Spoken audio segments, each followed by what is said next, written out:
Attention, Dieu m'écoute. L'aura de tous mes péchés doit être confessée. Pardon mon Père, mais j'ai péché. Pas un poisson, hein. J'ai péché, j'ai commis des erreurs, et quelques-unes, surtout à mes débuts de la formation. Surtout à mes débuts en tant que formateur. Alors oui, il y a des péchés, et il y en a 7. On va commencer par le premier, celui qui est le plus commun, et celui qui est d'ailleurs vu par la religion comme le péché premier, le péché de la tentation, l'orgueil.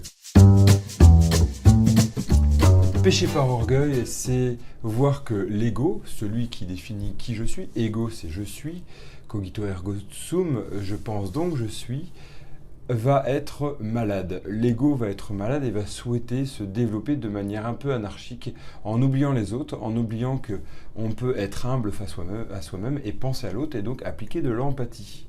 Et donc, il va avoir une maladie qui va se développer sur l'ego. Cet ego qui est sans doute malade, c'est un cancer qui va se développer. Oui, c'est un peu violent, mais j'aime bien cette idée que j'avais trouvée sur un des sites internet, je vous mettrai le lien en bas de cette page, où il parle vraiment que l'orgueil est un cancer de l'ego. Le but, c'est de voir que parmi les 7 péchés capitaux, on fera les 7 ensemble, l'orgueil est bien celui où le formateur, la formatrice, va pouvoir être tenté.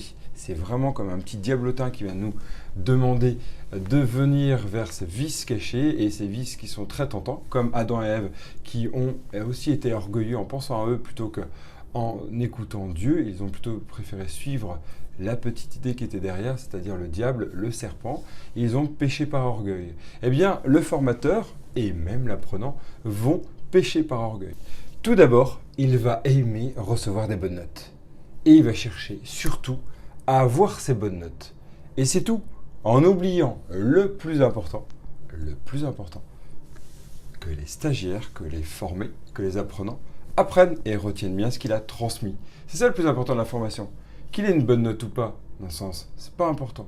Mais en cherchant toujours à avoir cette bonne note, il va peut-être au bout d'un moment oublier ça. Donc, premier conseil, cherchons, nous les formateurs et les formatrices, à ne pas pécher par orgueil en cherchant à avoir la bonne note. C'est rassurant, ça fait plaisir, ça fait du bien pour l'ego. Notre ego est content et rassuré par rapport à ça. Ça gonfle la confiance en soi. Et Dieu sait qu'on en a besoin quand on est devant 10 à 20, voire 50 personnes. Mais ne cherchons pas ça en premier. Deuxièmement, autour de cette appréciation, c'est le fait d'être devant tout le monde et d'avoir cette espèce de puissance, ce pouvoir. Quel pouvoir? Le pouvoir du savoir. Nous, les formateurs, les formatrices, nous savons.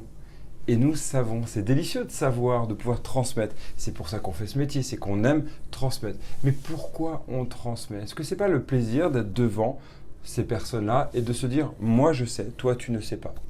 Et que se passe-t-il à ce moment-là si un des stagiaires dit « non, tu te trompes, je ne suis pas d'accord avec toi ». Ou alors va vérifier tout ce que vous allez faire sur Google en disant « mais non, regardez, vous avez fait une erreur à tel endroit, à telle étape ».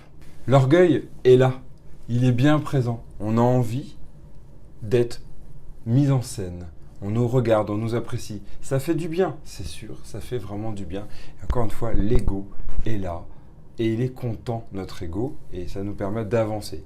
Et dès qu'une personne se met à critiquer, c'est très difficile d'accepter de se remettre en question et de se dire « flûte, il a sans doute raison ». Tiens, prenons un 6 et un 9. Vous mettez 2 personnes, l'une d'un côté et l'une de l'autre. Les 2 personnes regardent le 6 et le 9. C'est une image assez connue sur Internet, je vous la retrouverai. Tiens, ben la voilà. Cette image, on voit bien le 6 et le 9. D'un côté, la personne dit « ah, c'est un 6 ». Et de l'autre côté « oh non, c'est un 9 ». Que se passe-t-il? Qui a raison? Qui a raison? Le formateur, puisqu'il dit c'est un 6, ou l'apprenant, puisqu'il dit c'est un 9? Attention, il serait bien dangereux de dire « j'ai raison parce que je suis formateur ».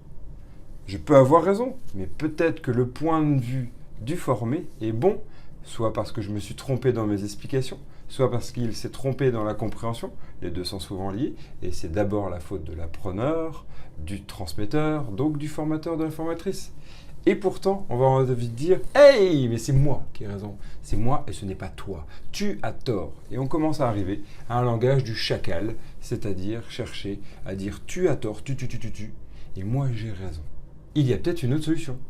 La solution, c'est de prendre du recul et dire « Eh, mais regardez, il y a un 6 et un 9. En fait, vous aviez tous les deux raison. » Et donc, c'est au formateur, à la formatrice, de prendre de l'humilité, d'être humble envers ses connaissances et se dire que déjà, il peut se tromper dans son savoir. Je vais vous raconter une petite histoire d'ailleurs. À un moment donné, j'étais en train de transmettre l'information que les i sans point, j'étais en train d'expliquer qu'il existait des caractères de certaines langues où il y avait des i sans point. Les gens étaient déjà surpris, ils disaient que ça venait de Pologne. Et j'en étais sûr et certain. C'était resté dans ma mémoire, c'était le savoir que j'avais acquis. Et un des stagiaires m'a dit « Non, Evan, tu as tort. » On se reçoit ça en pleine face. C'est dur, l'ego n'aime pas. Et on peut devenir orgueilleux en disant « Tais-toi, stagiaire, tais-toi. C'est moi qui ai raison.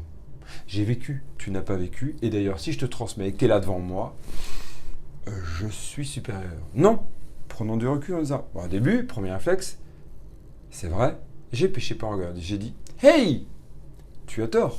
Non, c'est bien la Pologne. » Et là, le voilà à me dire « Mais non, tu sais, j'ai suivi des cours de polonais. J'ai de la famille polonaise. Je ne sais plus exactement c'était quoi. Je crois que c'était la famille polonaise. » Et il disait « Non.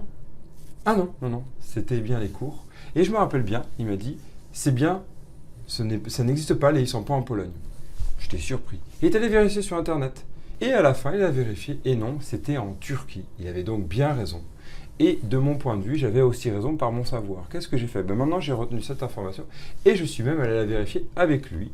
Et ça me permet de transmettre une information plus juste. J'ai plein d'autres exemples comme ça. Vous devez sans doute en avoir, vous aussi, dans les formations que vous donnez.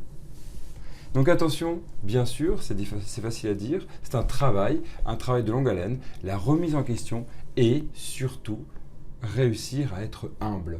Accepter que le formé peut nous apprendre des choses et ça fait du bien. Tiens, revenons au fait d'être sur le devant de la scène. Vous savez, il y a beaucoup de présentateurs et de présentatrices qui pêchent par orgueil. Ils aiment bien être mis devant la scène, devant une caméra. Ah, ça fait du bien. Et plus ça va, plus on devient addict à cette sensation. On nous aime. En tout cas sur ce qu'on présente, peut-être pas sur ce qu'on est. Et c'est là que ça peut être dangereux. Puisque c'est pareil en formation, on se présente comme tel.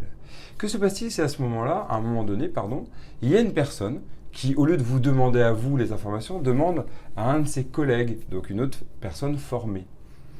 C'est assez vexant, non? Et oui, là aussi, on peut vite fait pécher par orgueil en disant non, non, il n'y a que moi qui donne les informations. Et on peut commettre de temps en temps ça. Alors ça peut arriver, hein, nous sommes des humains et errare humanum est, comme on dirait. Mais attention à prendre du recul dès que ça vous arrive, à être capable d'avoir une sorte d'alerte, à dire qu'est-ce que je suis en train de faire? Est-ce que c'est intéressant? Est-ce que c'est utile? Et est-ce que je perds la confiance que le formé a en moi? Pourquoi il va le voir à l'autre? Si vous avez mis ça en place dans votre cours, cet état d'esprit de je demande à l'autre plutôt qu'à automatiquement formateur, ça peut être bien. Mais soyez quand même là pour corriger. Donc c'est un équilibre à avoir. Et des fois, on se casse bien la figure. Et venons-en à l'erreur. L'erreur. Que se passe-t-il quand on commet une erreur? Nous, les formateurs et les formatrices. On est souvent vus comme des personnes mises sur un piédestal. Vraiment, une sorte de statue grecque où on est des super puissants. Et on ne doit pas se tromper. Cette image du prof où dès qu'il commet une erreur, on va rire, on va se moquer. Vous vous rappelez de ça quand on était au collège? On n'arrêtait pas. Les pauvres profs d'ailleurs, ils en prenaient plein dans la figure. C'était vraiment horrible. Une erreur. Et c'était trop tard. Alors c'est sûr, la confiance, on a besoin de résultats, de preuves qu'on peut faire confiance à cette personne. Une personne qui se trompe trop souvent, on va vraiment se poser des questions sur sa capacité, ses capacités à nous transmettre de l'information. C'est sûr, mais ça arrive de se tromper. On peut tous se tromper, y compris un formateur. Et d'ailleurs, un formateur qui a trop d'expérience, des fois, n'acceptera pas de se tromper par péché d'orgueil, encore une fois. Et il va renier, il va nier ça. Donc, qu'est-ce qu'il peut chercher? Tout comme le junior, c'est éviter les questions ou alors orienter trop facilement la question en interdisant les autres questions, en disant non, non, ça c'est pas prévu dans le cours, non, non, non, ça on verra plus tard, ou non, non, non, bah, ça de toute façon c'est pas important, ou je sais pas. Laissons les questions venir. Au contraire, les questions nous permettent d'apprendre et d'améliorer. Et de nous améliorer. Donc, derrière, faisons bien attention à ce piédestal où on est mis en avant et on a envie d'être apprécié. Cherchons à ne pas être appréciés pour ce qu'on l'on fait, mais plutôt qu'ils apprécient les résultats de ce qu'on l'on fait. C'est ça le plus important.